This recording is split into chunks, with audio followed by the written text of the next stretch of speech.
ئەوانەی کە غەیرەیان مردووە ئەوانە لە مرۆڤیەتی چوونەتە دەرەوە.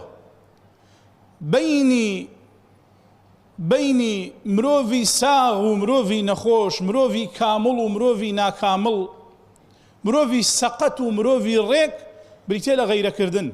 بەعەکسی ئەوەی ئەمڕۆ ئەیانەوێ هەستی غیرەت، هەستی مەردایەتی و جوامێری و نەبەردی لە دڵی تاکەکانە بمرێنن بە ناوی ئازادیەوە.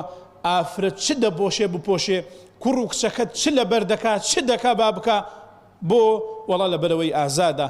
غیرەتیان لە دڵی خەڵکە مراندووە، بە ڕادەیە گەشتوتە ڕادەی بانگەوازکردن بۆ شوذوذ، کچ لەگەڵ کچ و کوڕ لەگەڵ کوڕ و کورەی هاوار. ئەمە مەسەلەکە ڕبتی بە فیتڕەتی مرۆڤ هەیە، نەک هەر بە ئیسلام بەتایبەت و بەتەنیا. فیتڕەتی مرۆڤەکانیان تێکداوە. معقوڵە بانگەشە بکرێ بۆ ئەوەی کە ئازادن نێری حەز لە نێر بکە؟